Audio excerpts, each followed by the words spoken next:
Welcome, everybody, to another episode of Cash Flow Positive. And today, we're going to be talking about, did you vote for Donald Trump or Trump? I'm just kidding. We're not going to be doing that. But we're going to be talking about investing in blue states. It's not going to be about politics. But we are going to talk about why you can and potentially should invest in blue states. And I've got the one, the only Josh Briner with me. He is an agent. He owns a property management company called Vibe Short-Term Rentals. They almost have 100 short-term rentals all across the state of New York, which is one of the most regulated states in our fine country. And Josh is crushing it and killing it. And I want you to hear why, because I think there's a lot of misconceptions about investing in blue states out there. You know that people know that I invest in am invested heavily in New York, which is a blue state. And but I want you to hear Josh's story and his tips on how to be successful in blue states. And maybe that leads you to be interested in investing here or in some of the surrounding areas. So without further ado, Josh, take it away. Kenny, thanks for having me, man. I appreciate it. We're actually only a city apart, which is cool because you're like this nationwide figure, and that's pretty neat, man. We're lucky to have you so close by. I'm Josh Briner. I'm the owner of Vibe Short-Term Rental Management. We founded Vibe about 3 years ago. We're closing in on 100 doors in that 3 years, so we've grown pretty quickly.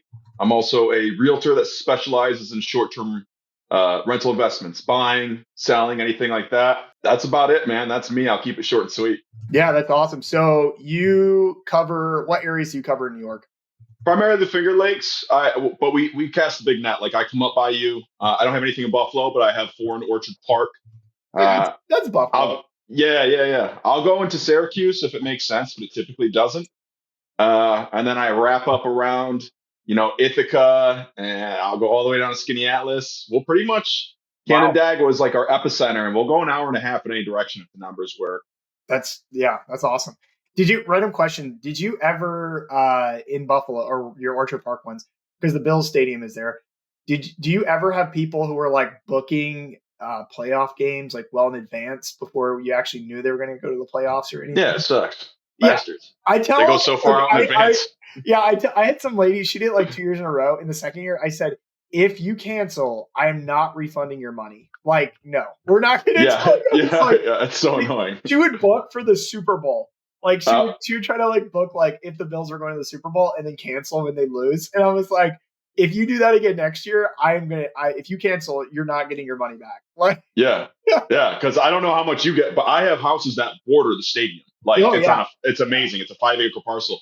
I get 3,000 a game weekend, man. Wow. So if I miss one, or if I flub the numbers or whatever, it's rough. So yeah, that's funny. That's awesome though. Okay, cool. So lots of properties all over. And you've got just so everybody knows, Josh runs one of the biggest investors group for Airbnbs in New York. It's called Upstate New York Airbnb Investors. So any of you out there in New York State who have upstate, I hate the whole upstate West. Yeah. I hear it all the time. Listen, if it's above New York City, it's upstate as far as my Facebook groups are concerned. Right? So I'm not breaking it down to capital region. No. Right. Above New York City, upstate. Here you go. So that's my net. So for those of you who don't know New York and experience this, there's this weird phenomenon. Like New Yorkers consider, like when you think of New Yorkers, even New Yorkers, they think of like people in like Manhattan area or like, the city. And then there's everybody else. And the people from the city call everywhere else like Buffalo, Rochester, Albany, they call it all upstate. Whereas if you go to quote unquote upstate, we say Western New York or Central New York or Adirondacks or wherever, like these regions. And so there's like this like two different planets. It's really funny, but and it's so big. It's such a big state. I remember, I don't know if you've ever had any friends from like different countries, but like one of my friends in college, she was from Albania. And I remember she told me she came here and she's like, I thought everything was a city in the United States. Like she couldn't get over the fact, like not everything looked like New York City everywhere. Right. Like, it's a big country, man. And people are always like, oh, how often do you go into the city? And I'm like once a year. And they're like, oh, wow, like, you don't really go out. And I was like, it's about 6.5 hours from me. Like it's not close. Yeah, exactly. Yeah. So anyway, all right, cool, man. Okay, so a little more background on yourself. So over 100 or almost 100 short-term rental. That's pretty awesome. Do you do rental arbitrage units, or you mainly just focus on just No. property management? I don't know. I guess the way I always viewed rental arbitrage is that's more of like an urban, what I would call an urban market type thing, right? Which listen, there's some killers in your market in Buffalo. Um, but for me, like Rochester is what I'm closest to. I didn't dig it, man. It was never my thing. It works for a lot of people. That's good for them. I advocate for people that want to get into this business, whether it's investing or managing or co-hosting, Mhm. to start with arbitrage. I think it's a good paid internship to learn, but nah, not my bag, man. I stay away from arbitrage. Yeah. Well, let's dive into the topic today. So, is it worth investing in blue state? So, obviously, everybody who's listening to this, you already know my story. And you know that I started in Buffalo and kind of grown and invested in New York. Uh, and then obviously Josh, he has this big property management company growing and everything, heavily invested in New York. So we're in a blue state, probably like top five blue states in the country. And we're not. This isn't about politics at all. And so we're not going to reveal if we're blue or red or whatever. But this is more of how do we invest in a blue state and is it worth it? So, Josh, when you think about investing in any blue state at all, what comes to mind for you? What are some of your like concerns, especially in New York? How do you approach investing here? So when I look at investing in New York, I'm always investing in general is in short-term rentals, right? We want our backup plans. So I look at like not just the stability of the market as a short-term rental in New York. I look at the stability of the backup plans involved with the short-term rental investment. And in New York State, especially where we're at, it's very good, right? Like if something works as a short-term rental, great, but like we want at least one pivot, maybe two. And that's going to be midterm rental, flip, long-term rental, or an appreciation play. And I can hit on multiple of those in so many different areas. Like if you look at like the most affordable places to live or like the best places to raise a family. Dude, Rochester and Buffalo are hitting all those top 10 lists all the time. Yep. It's still affordable to live here. We have great colleges. We have great schools. We have great landscape. Like to me, the Finger Lakes is beautiful, man. I'm a bit of a homer, but I like it. It is. It's very underrated. Yeah, Especially me, like not being from New York and then coming out here and actually like experiencing it. I was like, wow, this is really pretty. So it's not bad, yeah, man. yeah. Like, so like I look at it like, are we going to cash flow in the Finger Lakes? Like we're going to cash flow in the Bourbon Wine Trail in Kentucky. Like, no, man, that's not the play. What's the play? It's like, well, we can cash flow. We can appreciate. We do have a good backup plan. We do have a very long history of being a vacation rental territory. Like Mhm. that's another thing I look for. Like, what's the history, man? Is this like a pop up overnight and then all of a sudden it's a fad and it goes away? COVID. Like, no. I mean, the Finger Lakes in particular has been established as a vacation destination for a very long time. So, Have you seen I think it was in the 60s or 70s. They had a massive conference in near Watkins Glen and they had like 500,000 people.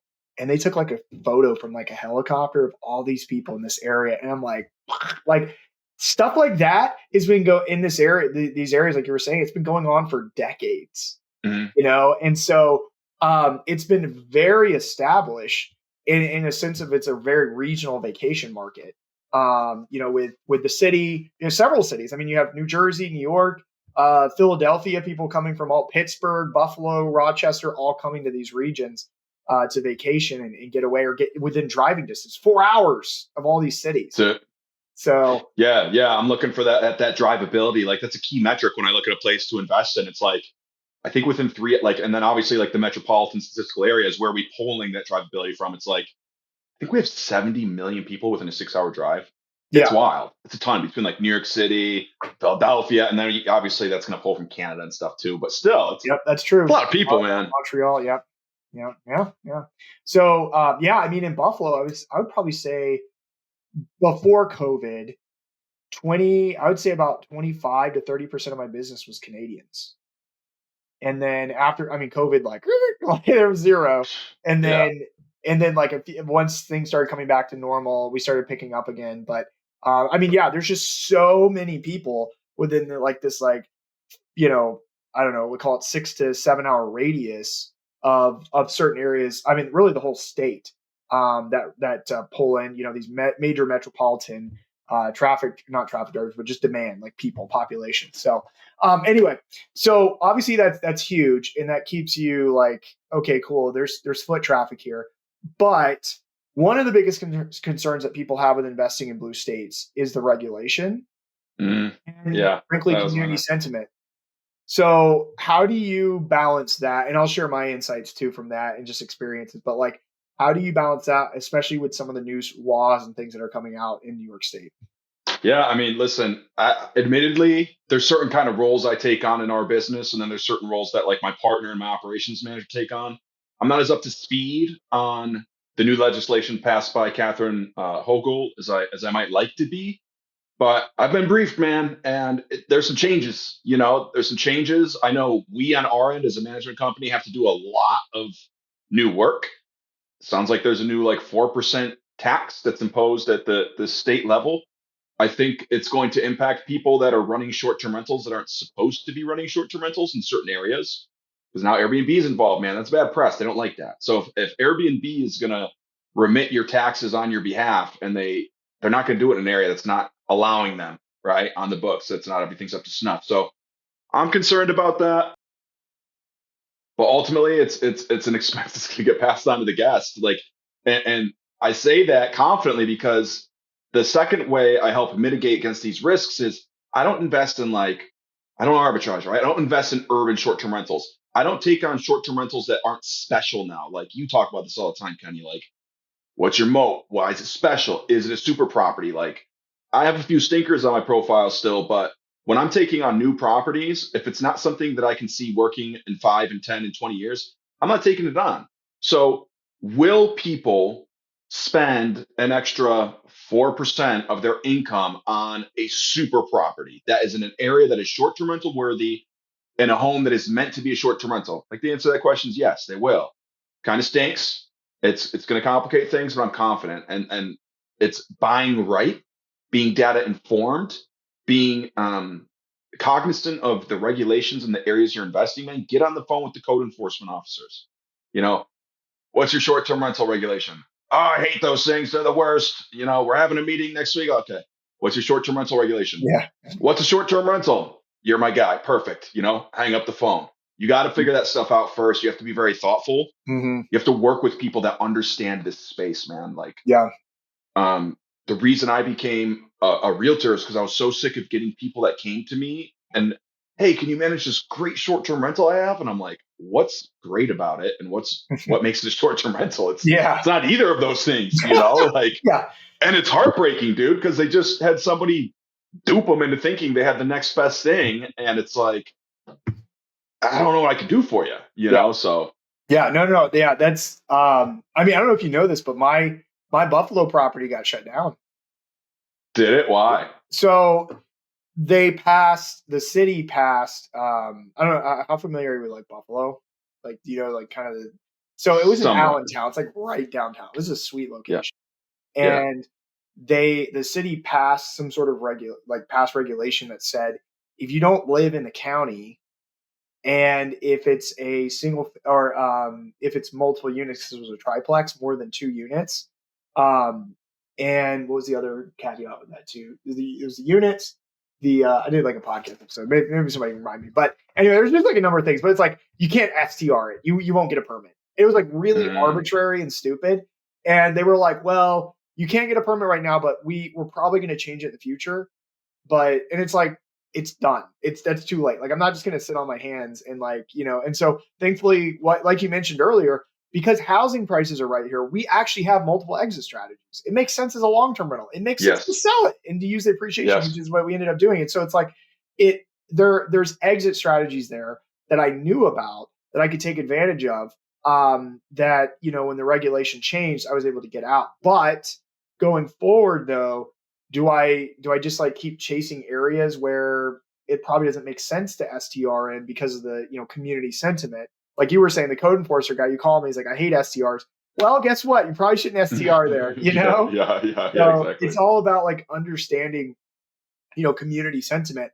And there's a lot of vacation areas in New York. We talk about the Finger Lakes, we talk about Catskills, the Adirondacks, and even some of these other areas like I mean, there's 2 huge lakes that the state touches, and any of those areas that touch the lakes are considered vacation markets in small areas. And so I think there's a lot of bad press around the state, at least of New York.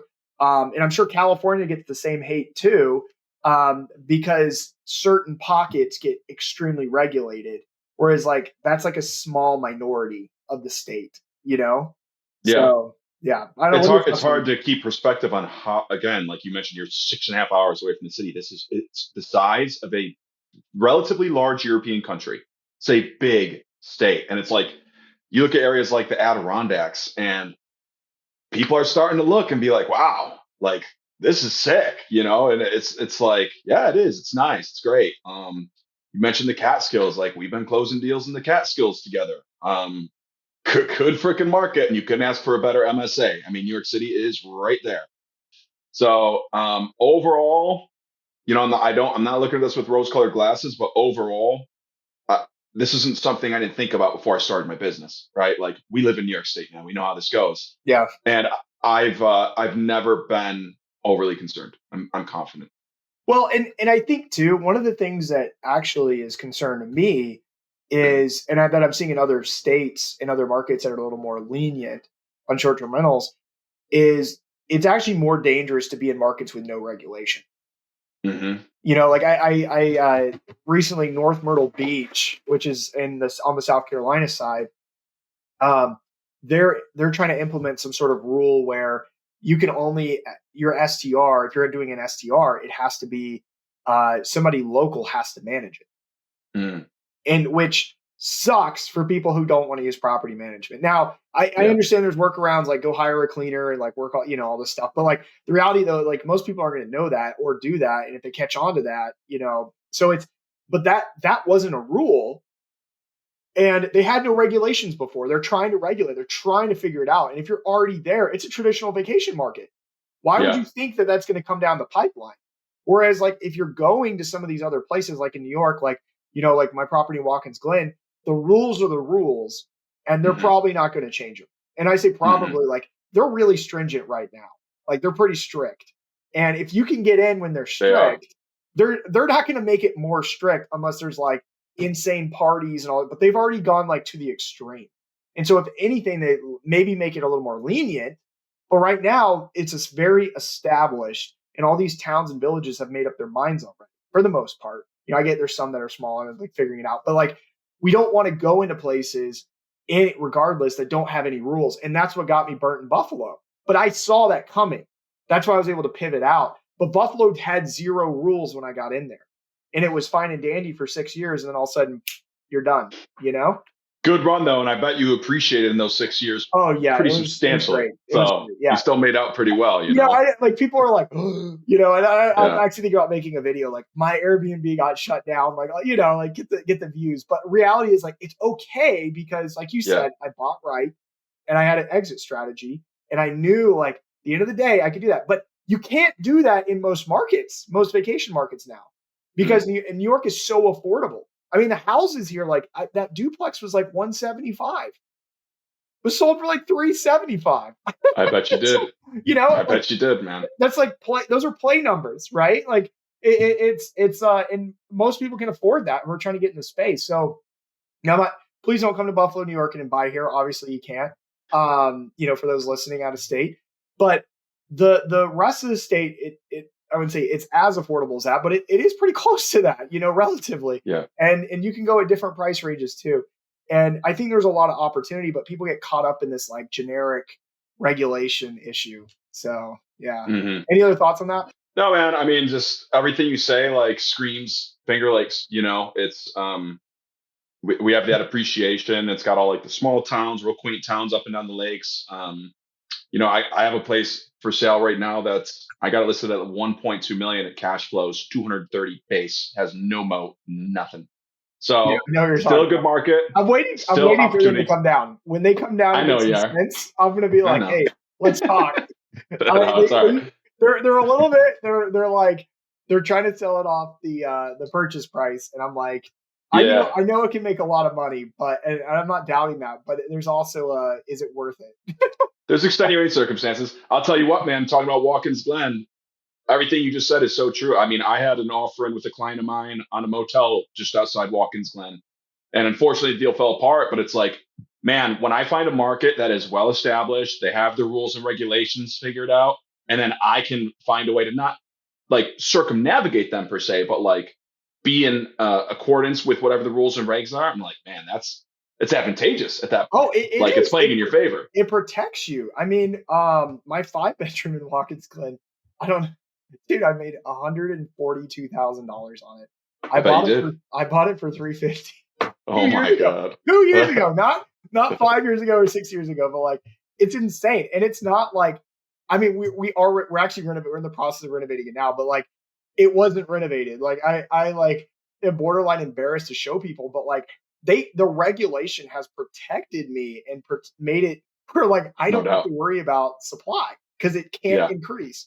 So and demand It's gonna increase right yeah, now. There's a 16 unit portfolio for sale in Watkins Glen, but they're already all operating as short term rentals. sure. Yeah. Well, So it's nothing new. unless I mean if it's in an LLC, actually you should send that one to me. It isn't an LLC. Okay, good. That's how it's going to transfer. So the permits transfer. Yeah, because like if the minute you sell it, it's in a personal name, you get to the back of the queue, and the queue is like 30 or 40 properties. I had that problem in Romulus, man. I had a killer house in Romulus. It was one I managed. The owner was selling it. Oh, the owner's a realtor, so I didn't have anything to do with it. He's selling it for, I want to say 820,000, and the thing was making like 150 grand a year, like predictably, like on the water, still room for growth.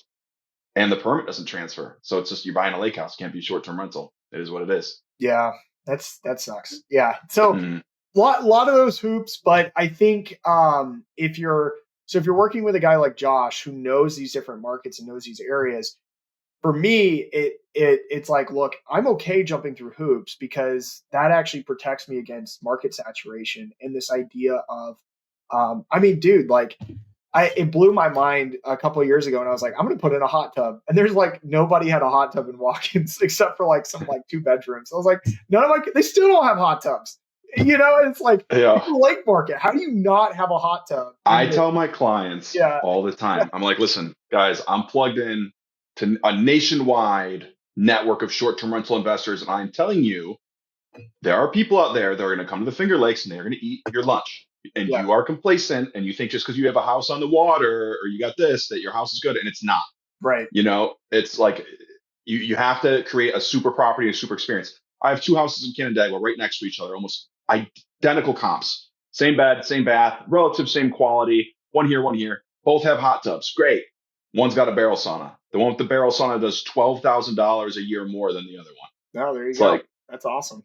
You know, you got to have amenities, man. You got to have something to offer. And especially in the wintertime too, like that's one thing I learned too. Like no one cares about the hot tub in the middle of summer, but come the fall, you know, when you get the wineries and the tours and all that stuff going through, good grief, like that's like the ticket, you know. And everyone's like, "Hey, we're staying because of the hot tub." And is the hot tub working? And I'm like, "Yep, it's going. It's going all year." Like I can go down my PMS and go, and you know how it is, like when you're in calendar view on your PMS and you just kind of see your bookings.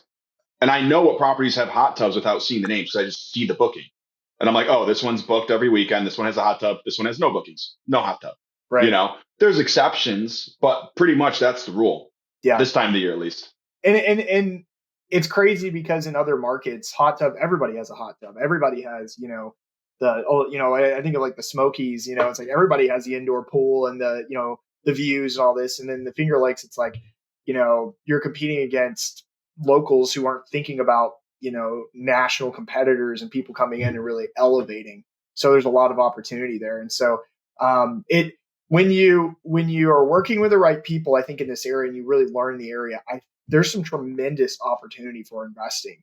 You know, and like I'm excited. I'm gonna be honest with you, I'll reach out to you in a little bit, but like I'm thinking not this year, but maybe next year. I'm thinking I'm selling my Watkins property and upgrading. It's hard to beat the cash flow of that place, so I'm not gonna lie. Like I gotta find something that does better or more, but like the appreciation on it simply from that cash flow is gonna be insane. You're gonna make out real good.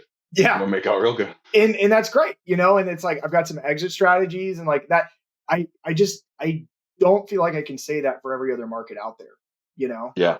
And it doesn't mean the other markets are bad. It just means like it's just you're a little more limited because prices are just so much higher. So No um doubt. anyway, yeah. Any other thoughts you want to add to that? No, I was just thinking, so like the little lakes, I remember like about the time I sent you this deal, it's probably like 6 months ago, but I was like, man, I'm telling you, it's in this like little town called Springwater or whatever. So it's like kind of away from the Finger Lakes, and you're like, why would anybody come here? I'm like, I don't know, man, but I have a comp, and I'm telling you, the comp sucks compared to this house, and Yeah. my comp's going to make 150 grand its first year with owner blocks, and my comp just hit 150 grand in its first year with owner blocks in like June and July, and I'm like, man, it's sometimes it's like you just have to, not you in particular, but like a client of mine, for example, that wants to buy. Like you got to trust somebody that you consider an expert and kind of go on a limb. Like somebody is going to cake money from that house. It's probably going to do 200 grand a year, $1 million purchase price, land a parcel off and sell. It's like if you create the experience, that house in particular, it's like, why did somebody go there over a lake house? It's like pool, sauna, hot tub, alfresco dining, big patio, comfortable sleeping for 18 people, 10 acres secluded. That's why. Yeah. That's a nice family trip. You can book that for 7 nights if the place itself is the experience. Right. Right. Yeah. And I think a lot of that too, once again, you have the population centers to support that.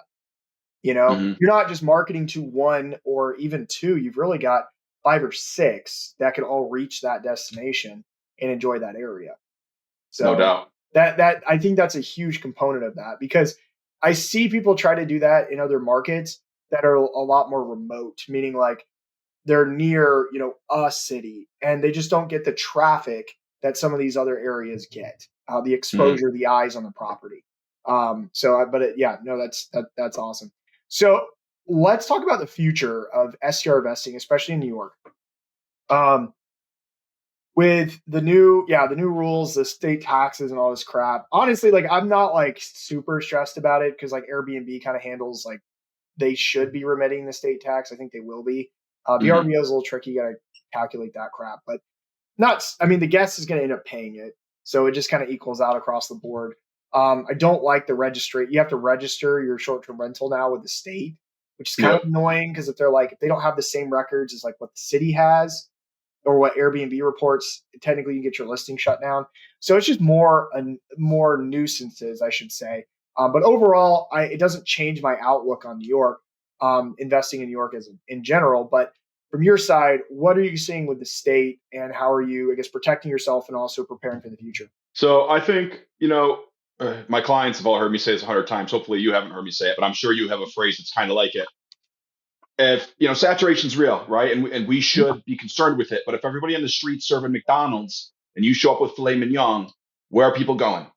Yeah. And I think that I stole my own thunder earlier, but the super property thing is real, and there is going to be people that come to my area specifically that are investing, like people on the wine trail or the bourbon trail in Kentucky, or like Asheville or the Smokies. These super properties are going to come, and it is going to be the Pareto distribution, man. You're going to see that top 10% taking 90% of the market. And so I just always encourage people, like, put your best foot forward, man. If you believe in this thing and Mhm. you have the money to invest it now. And it's like the impulse is always like, well, Josh, how about we go through my first year, I make some money, and then I start investing. It's like, man, I get it. I get why you'd want to do that, but please don't. If you have the money to invest now and you believe in this and I believe in this, let's do it, man. Put your best foot forward, your best product forward, be the best in your market, and you're gonna be aces, if you ask me. So that's the number one thing is just like, man, working with experts. If you don't have a firm grasp on the data, not like to plug you, but like, yeah, to plug you, man, use STR Insights, or if you want to get good with other data scraping software, whatever, but go to somebody or some software that's going to give you the ability to make a data informed decision. Talk to local experts on the ground. If you're going to use a realtor that specializes in short term rentals, please, for the love of God, man. Yeah. I've just seen so many bad purchases, and it's the worst. And luckily, like you mentioned, and we talked about already, there's a lot of backup plans where we live, so it wasn't like the end of the world, but it still stinks. Hire an interior designer, man. Don't let me design anything. It's going to look like the inside of a Yeah. submarine. It's who's your target demographic? Probably women. Women tend to make the majority of the purchasing power decisions in America.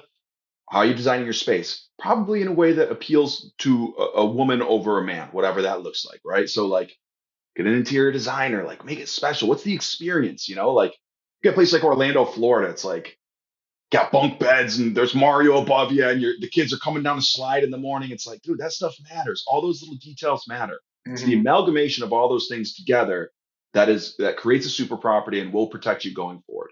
So I Yeah. guess it's kind of a bloviated way of me saying it, but really like super properties, man, and working with experts and becoming an expert to the best of your ability. Yeah. Yeah. And I think so. I've been on a really big campaign. I call it the new 20% rule, meaning that Yeah, you need to yeah. take 20% of the purchase price and be willing to invest that amount into the property.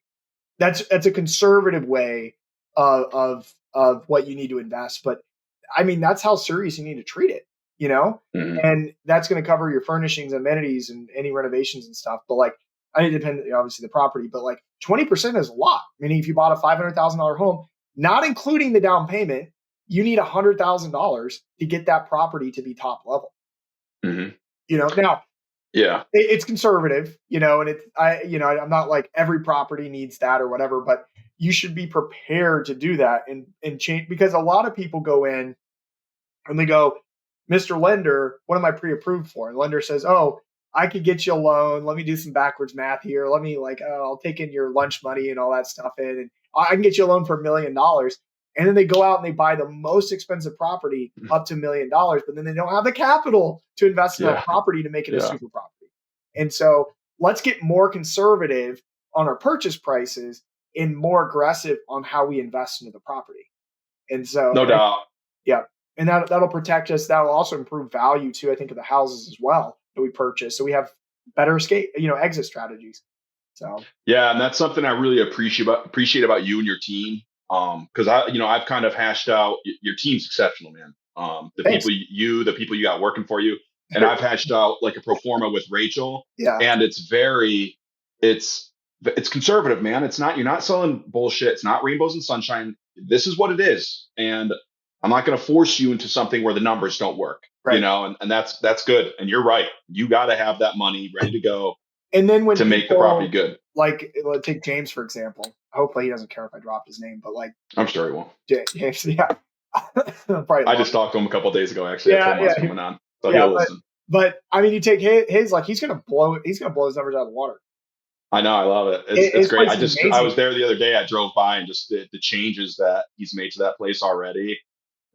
It looks so good, man. The listing looks great, and he doesn't have like summer photos and stuff yet. It's all, which in that area, right? The winter photos are okay because that's the target demo right now. But man, Right. once he gets those summer shots and stuff, it's gonna crush. Yeah, yeah, yeah. So I mean, he told it like I don't know if you told you the numbers and stuff, but he's doing like really, really well. And it's just like we're running the data based off of what's just there. But when you add those little elements, and especially in some of these markets where I call it barrier of entry. It's just so much lower here than it is in other markets. Hmm. It's so much lower here than like in Orlando, Florida, like you mentioned. Like nobody's doing the slide stuff. No one's doing and I'm not saying you need to do the slides or the themes here in New York, but that mentality, that just the simple things, the hot tubs, the saunas, stuff like that. I love those kind of markets. Barrier of entry. I tell people all the time, I'm lazy. Like I hate marketing. I hate like fighting with competition and trying to like one Stuff. up, and like constantly worry about that. So I look for markets where I don't have to do that. No doubt, I agree. And you create the right experience, and you shouldn't. And the property will stand alone and speak for itself.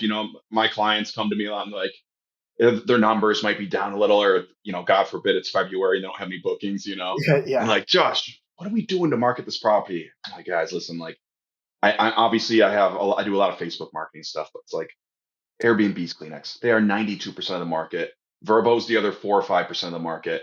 Everybody else is fighting over the rest. Now, it's not to say we're not moving in the way of direct booking and doing more to get direct bookings. Of course we are. I have StateFi systems in each one of my houses. hmm All that's good. But ultimately, like, there's always a space for Airbnb. Like, I always want all my properties to be on Airbnb. I'm not an anti-Airbnb guy. I mean, yeah, I've built my business off of Airbnb. I'm appreciative of the service they provide. Um, and that's really what it comes down to is like, how can I be, do I want to list on 10 obscure listing platforms? or do I want to hone in my position on the rank order of the two that really matter? It's Right. like the alternative, right? Well, why not do it all? Because I'm not going to make any money. It's going to take too long, right? So it's like Bandwidth. I am much more focused on the optimization, trying to get good reviews, getting the book right. And that's the thing sucks too. You launch a property and you launch now. Let's pretend it's like, damn, that stinks. Like at least we have some time before Memorial Day, but your February, March bookings are going to stink. It's like, well, Yep. set my floor price at 250. Mm-hmm. Don't do that. Let the pricing tank it to where it wants to tank it and get some really cheap bookings in there first. Because as we both know, now it's going to start becoming more attractive. It's going to get more traction on listing platforms. And that $80 a night booking that you're like, that stinks. They left a 5-star review, hopefully. And now you have more visibility in those more attractive listings further out. Now you have, a better chance of getting those. Yeah, no, I agree. Okay. Lots of good stuff here, man. I appreciate it. So as we're kind of like wrapping up here and bringing it to a close. So one way I got to ask, I ask every guest that comes on, it could be about what we just talked about. It could be anything in general. You got a lot of experience with STRs. What's one way someone can cash flow positive that you give? So, I mean, a lot of the stuff we already discussed, again, like I keep using the word super property, but it's like create a super property, invest in a super good area. If we're looking at like actual tangible things like pet friendly, right? Like what is the sorting mechanism on Airbnb? It's like if I want to bring Rufus with me and I click pet friendly properties, all the properties that don't allow Rufus to come just disappeared. So like be pet friendly, like Instabook, it's like Mm-hmm. Instabook. It's like, dude, you're committing Airbnb suicide if you're not on Instabook. Right. I know that for a fact because I have good samples of this happening. The game room, hot tub, sauna, pool, man. I know it's New York, so it's like we don't really think like that. And me personally, never go in pools. Don't like them. Cold, not my thing. But I'm telling you, and you might know this too, Kenny, these New York properties that have the pools are crushing it. And Yeah. I can cash flow the same on a house that's rural in a cool rural area that's 20 miles away from one of the lakes, not on lakefront. I can cash flow the same or more than my big lake houses. Yeah. That's great. Yep. Yep. Yep. So They can go to those higher are the peak. main things that I would point to. That's interesting. Yeah. Yeah. Pools are, man, I don't really, I can't even think of a location where pools don't make a difference at all. Yeah. It's like, yeah. So it's, I've even thought about doing like a container pool off my deck, like getting crazy. But I don't know how much I can pump out of this one property, but I Yeah, keep I think thinking you're of doing fine. ideas. Yeah. I'm like, Yeah. this thing's going to be, keep going. So, Yeah. yeah, that's good stuff. Well, cool, man. Well, hey, so if someone's interested in investing in New York, or has a property, wants to learn more, how can they get in touch with you? So the best way to find me is definitely join my Facebook groups. My one that's short-term rental related is called Upstate New York Airbnb Investors. I also have one called Upstate New York Real Estate Investors. Joshua Max Briner on Facebooks. That's where I'm most active. 585-333-6361 if you want to shoot me a call. And then Kenny, man, I'm excited. We got a mastermind coming up, and Yeah, you're that's the yep. guest of honor. So Yeah. I would encourage everybody in the Rochester, Buffalo, Syracuse area, come out. My details are in the group, and listen to Kenny talk about how to get wicked good deals in the short term rental space. Yeah, that's so if you're either interested in investing in New York or you are currently investing in New York, I can't recommend enough this the Upstate New York Airbnb Investors Group. It's super helpful, lots of good conversations there. It's just a good network to be a part of and to get the right resources you need in New York. So at least Upstate New York, because Airbnb is banned in lower state. Yeah. There's still a vibe down there, though, by the way, and I get their phone calls all the time. Oh, really? People looking to rent places in New York City. So yeah, you're like, well, yeah, we got yeah, some bad news for you. that's funny. Cool. Well, Josh, I really appreciate you being on here. Thanks for sharing your insights. And I hope everyone listening enjoyed this episode and got a little more courage and maybe interest in investing in states like New York and some of the other blue states out there. Because I'm gonna be honest with you, like I get the politics side, but it's just a different world when you go. There's still vacation markets. They still have the right tangibles that you need, and the competition is just so much lower because people I don't get it. People are just afraid. I don't know. I don't know what it is. I don't know. It's complacency. Maybe It'll we should be change. saying, I'm going to get some like messages from people like locals, like, "Hey, keep New York a secret," But anyway, we'll share it with our 3 listeners. Just kidding. All right. Thanks everybody for joining. Hope you enjoyed this episode. I'll see you in the next episode of Cash Flow Pod. Appreciate you guys.